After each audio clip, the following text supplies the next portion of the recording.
Hey guys, Justin here from Church Training Academy, and today I want to share with you one church website strategy that I wish I knew years ago. And that is know what website journey you want your visitors to take. Think about it like when you have people that walk into your church. When someone brand new walks into your church, there's certain things that you want them to do. You want them to find a seat in the worship hall. You want them to fill out a connect card. You want them to plug into a small group or join a ministry. Then if not already, you want them to become a believer, accept Christ, repent, all that good stuff. You want them to become a believer. Then you want them to go through your discipleship path. And then you want them to become a disciple. We have these journeys, even if they're not written down or formally spoken, we have these journeys that we want our visitors to take to become believers or members or disciples, whatever you want to call them. The same holds true with our websites, our church websites. There are certain journeys that we want to lead them on to get them to a result, a destination. And every church is going to be different. I'm going to show you one church here. It's a demo. It's a demo website and a demo church. Church doesn't exist, but I like to think they do. I'd like to think a church like this exists somewhere.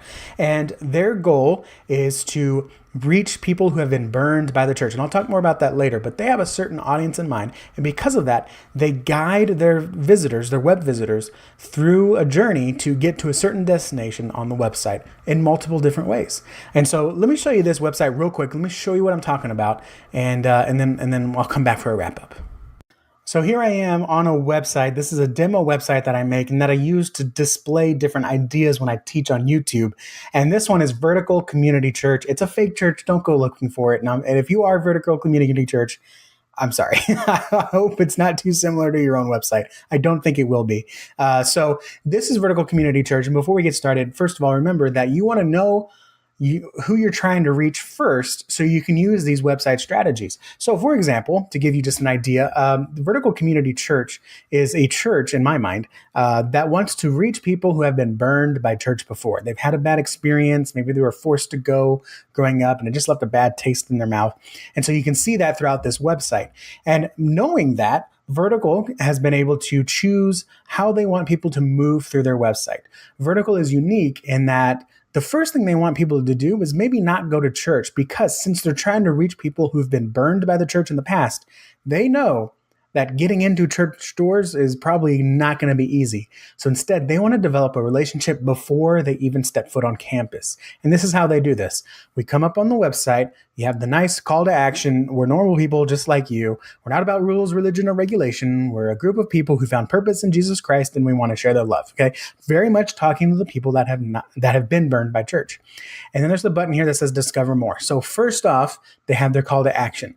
What are these people talking about? How are they normal? Let me discover more. And if you come onto this, it takes you to the Plan Your Visit page. Now remember, their goal is to get people to contact the church or the pastor or someone so they can meet before they come on campus, right? It's easier to meet someone at a Starbucks than to try to get them to come to church when they've been burned by the church before. So on the Plan Your Visit page, this is very basic, but they come down here, some information about the church, and then we have the call to action. Chat with the pastor or his wife, Cheryl. This is the first instance on the website where the visitor is told, hey, let's communicate, let's get together and let's talk before you even step foot on campus. So this is offering, chat or probably lead to a Starbucks visit.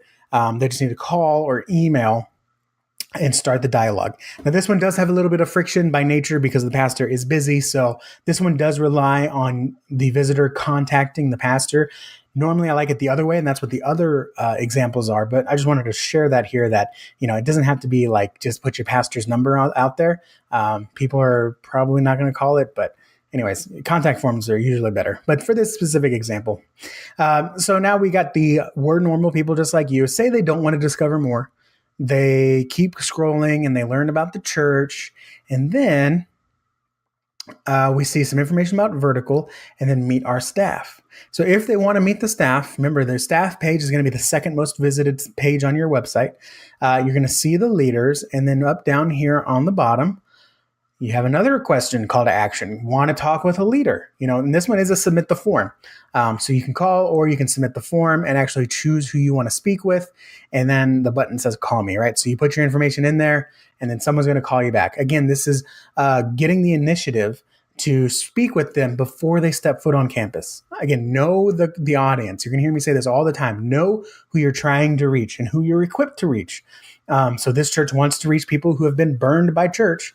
And so they're going to try to set up that dialogue before they even step foot on campus. Now, let's say at the beginning, they skip Discover More. They skip the information. They skip the about. And then they're finally here where they want to be. Our ministries. These ministries look pretty cool. Let me check them out. View all the ministries. They see a brief rundown of the ministries. And look, another one here. Want to learn more about a ministry? Missing question mark? Call now. And then, or, submit there and you can list the ministry that you want to know more about and then actually directly connect. So if I put stuff here that I want to know more about the kids ministry, then that form forwards to the kids minister or the children's pastor, whatever you call them. And, they get in contact. So throughout this website, on every page, there's a form or a way to get in contact with the pastor or some staff or some ministry leaders, right? Because this one doesn't even have to be pastor or staff. It could be a ministry leader. Some way to get in contact with them before you even step foot in a restaurant. Why did I say restaurant? In a church. Before you even step foot inside of a church, this church wants to speak with you. So that is Vertical Community Church's website journey. They want everyone that visits the website to get in contact with someone before they come to church. So everything on the website guides the person to make a contact request, either call in person or request a call back. Now that's just one journey that you can do. You could also guide people to watch a sermon. You can guide people to a free resource you have, like a devotional or a 5-day email series, something that you can give away to someone. Or of course, the typical plan your visit. Or if you want someone to always visit to meet the staff, you put staff information on every page. What is the one thing you want people to do when they visit your website?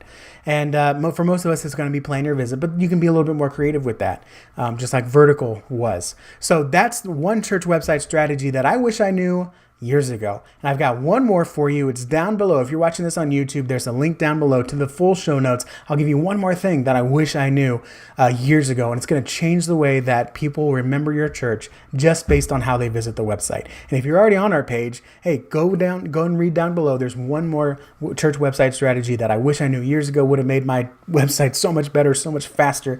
But I can't go into the past. I can't time travel, but I can tell you right now, if you implement these down below, you're well on your way towards making a good first impression or even lasting impression in your community.